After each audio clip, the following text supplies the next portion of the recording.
Será el sereno. Hablemos de la agresión que hace unos minutos se hizo. Esa no es una moción de orden, está haciendo una intervención metiendo la agenda política por la puerta trasera, lo cual no es correcto. El único reclamo que se está haciendo... Le estoy aclarando lo que pasó, señor presidente. No está aclarando, está metiendo la agenda política por la puerta trasera. Usted está mintiendo, presidente. No estoy mintiendo. A ver, termine su moción y ahorita aclaramos, pero no meta la agenda política por la puerta trasera. La agenda política es el FOBAPROA. Si le retiramos el sonido, por favor, al señor diputado. Se concede el uso de la palabra a la diputada María de los Dolores Padierna Luna, quien Morena ha dividido su tiempo, lo hará por 5 minutos. Adelante, por 10 minutos. No pasa nada, no pasa nada. La diputada Padierna estaba haciendo la función de secretaria, entonces no podía estar en su escaño, pero ella tiene la presentación del tema. Con la venia del presidente, vamos a abordar este tema que afortunadamente entró nuevamente en la agenda política de nuestro país, recordando que el 12 de diciembre, Día de la Virgen de Guadalupe para colmo, de 1998, se consumó el fraude más grande de la historia de México. Las deudas de unos cuantos banqueros y una élite privada corrupta, Zedillo las convirtió en deuda pública, en deuda de todos los mexicanos. Zedillo fue el aval de la ambición, de la voracidad y la torpeza de los banqueros y de los funcionarios que fraguaron ese saqueo a las arcas públicas, que priorizaron su interés mezquino a costa del empobrecimiento de México, desendeudaron a los banqueros con pagarés chuecos, ilegales e inconstitucionales para endeudar al país, una deuda que pasó del 20 al 40% del Producto Interno Bruto. Zedillo, Guillermo Ortiz Martínez y todos los responsables del saqueo bancario lavaron la cartera vencida, compraron con dinero público la basura financiera de los bancos, ocultaron las irregularidades, las ilegalidades, ocultaron su corrupción infinita, socializando las pérdidas y concentrando las ganancias en unos cuantos. Simularon una auditoría a su megafraude, una auditoría farsa desde un inicio para tapar, para cubrir las consecuencias de esos delitos y de esas irresponsabilidades. Por si eso no bastara, Zedillo, el PAN y el PRI quitaron los impedimentos legales para extranjerizar la banca nacional, dándole el tiro de gracia a la banca mexicana. Bancos extranjeros absorbieron los bancos mexicanos en una acción totalmente oscura, sin rendirle cuentas a nadie. Ya saneados los bancos, pasaron a manos extranjeras y todas las ganancias de los bancos salieron de México desde entonces, siguen saliendo de México para enriquecer a países extranjeros porque van directo a sus matrices. Los bancos ya no prestan dinero a las actividades productivas, ya no viven propiamente de la intermediación financiera. Ahora sus jugosas ganancias provienen del presupuesto público, del pago de los intereses que año con año se pagan del FOBAPROA y PAB. El colmo del abuso es que también tomaron el dinero de las AFORES para comprar bonos y PAB, haciendo negocios a manos llenas. Con el FOBAPROA, además se impuso a la Cámara de Diputados la obligación de autorizar año con año los pagos necesarios de por vida para mantener en funcionamiento a los bancos. Recientemente, los partidos que aprobaron esta deuda han propuesto que se deje de pagar la deuda del FOBAPROA. Proponen demagógicamente que no se pague quienes la aprobaron, para meter al país en una continua fuga de capitales, una caída de la inversión, en devaluación, en una descomposición de todas las variables económicas que gracias a la correcta política económica de la Cuarta Transformación están hoy en total estabilidad. No pagar la deuda significaría incrementar las tasas de interés. México no podría renegociar la otra deuda. Habría mucha inflación, desempleo y la caída de ingresos. Un impago ocasionaría un daño de grandes dimensiones y se desataría prácticamente una crisis de solvencia que es justo la que se trataba de solucionar. Creo que sí debe de revisarse el fondo bancario. Creo que debe de obligarse a que devuelvan lo robado y con eso liquidar gran parte de la deuda bancaria para que ya no la siga pagando el pueblo. Hagamos una verdadera auditoría, porque la auditoría que se practicó en aquellos tiempos fue, insisto, una verdadera simulación. El hoyo financiero producto del rescate bancario, de la corrupción, del abuso, del autoritarismo de Zedillo y sus partidos que la aprobaron, el PRI y el PAN, las erráticas políticas y las malas prácticas bancarias de los principales enemigos de México, que por fin los sacamos del poder, deben rendir cuentas de este atraco a la nación, deben regresar al pueblo lo robado, deben de tener tantita responsabilidad o al menos pedir perdón a México. En la década de los 90, los bancos empezaron a otorgar créditos ilegales, créditos a los propios accionistas de los bancos, megacréditos cruzados, préstamos a gente millonaria sin pedirle las garantías de ley, envueltos en un manto de corrupción privada que llevó las cosas a límites insospechados, con la complacencia del gobierno sedillista y sus dos partidos, el PRI y el PAN. Era obvio que fraguaron una quiebra del sistema bancario al apropiarse del dinero de los ahorradores.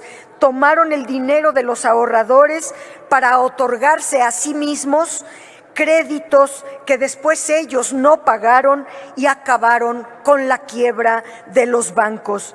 Ante una quiebra de estas dimensiones, primero debería de protegerse a los ahorradores, primero solventarse al público inversionista, no a los banqueros, que eran los primeros responsables del quebranto y que hicieron un mal uso del dinero ahorrado.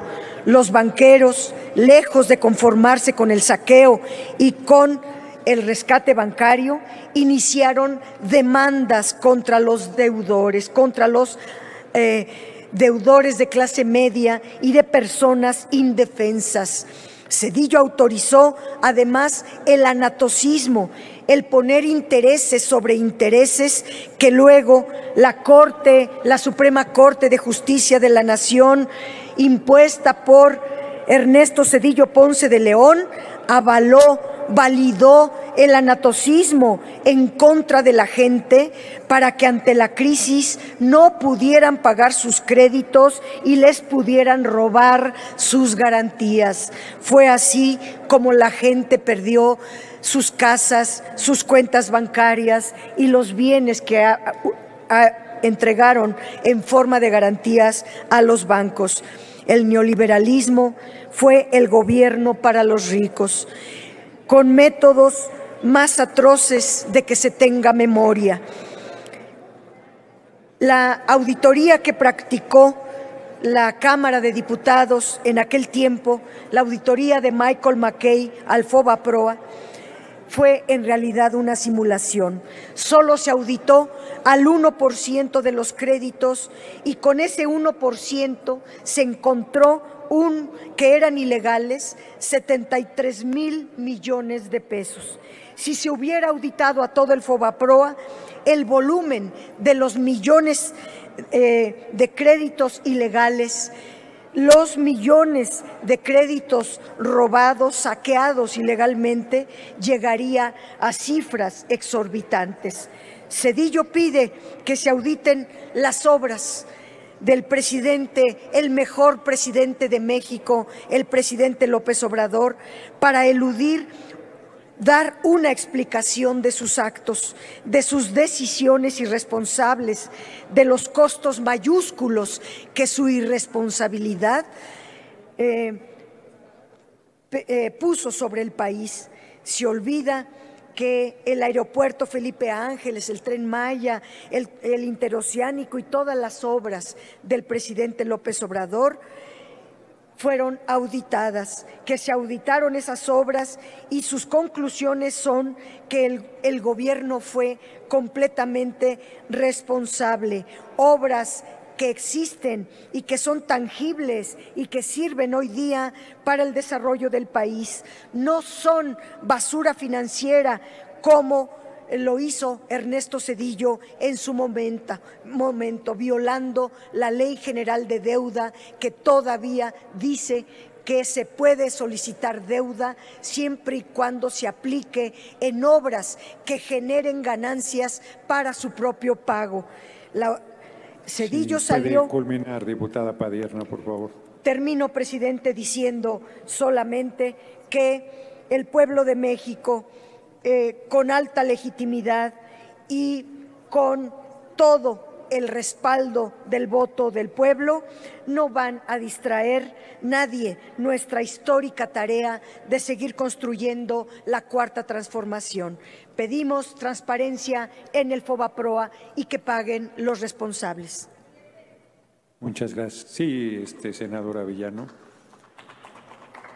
¿Con qué objeto? No, sonido al escaño de la senadora Villano, por favor. Una moción de orden, presidente. Adelante. Mire, en la mesa directiva se discutió que iban a ser 5 minutos por grupo parlamentario. Esta no es un dictamen para que el que inicia ocupe 10 minutos. O se le da 10 minutos a todos los grupos o se hace de 5 minutos, porque no se puede hacer esto de una práctica sucesiva. Sería injusto. No es un dictamen. Gracias, presidente. Sí, la moción es improcedente, porque en la mesa directiva acordamos que el grupo que presentaba tendría 10 minutos y el resto de los grupos 5 minutos. Así se votó explícitamente. Pido a servicios parlamentarios que pase a la senadora la versión estenográfica de lo que decidimos para que no haya duda. Nosotros hubiésemos querido que lo que funcionara fuera el reglamento, pero la oposición lo detuvo en la Cámara de Diputados, entonces estamos tomando reglas sobre la marcha. Sí, se los mandamos. Sí, se los mandamos. Lo detuvieron. Bueno, sí lo detuvimos, sí lo mandamos, pero, en fin, no tenemos el reglamento aprobado. Entonces, en esta ocasión, ese es el formato. Lo revisaremos, si quieren, en la siguiente sesión de la mesa directiva, con mucho gusto. Sí, senador Moreira, diputado Moreira, ¿con qué objeto?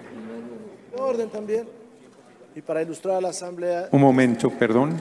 De orden, y para adelante. A la Asamblea. Gracias, presidente. Necesita acercarse al micrófono porque no se oye.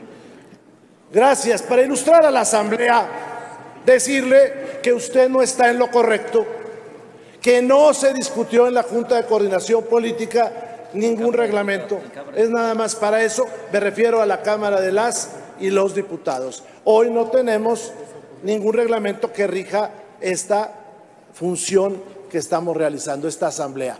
Lo que se están dictando es reglas a contentillo para tratar temas como todos los que últimamente salen para distraer a la atención pública. Hablemos de Teuchitlán.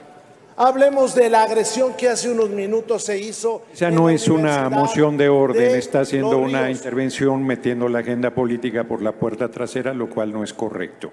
El único reclamo que se está haciendo… Le estoy aclarando lo que pasó, señor presidente. No está aclarando, está metiendo la agenda política por la puerta trasera. Usted está mintiendo, presidente. No estoy mintiendo. A ver, termine su moción y ahorita aclaramos, pero no meta la agenda política por la puerta trasera. La agenda política es el FOBAPROA. Si le retiramos el sonido, por favor, al señor diputado. Será el sereno, pero el tema es la agenda política del FOBAPROA. Nosotros mandamos a la Cámara de Diputados el reglamento y el reglamento no fue aprobado. Le pido al diputado Moreira respeto a la presidencia. ¿Con qué objeto, diputado Godoy?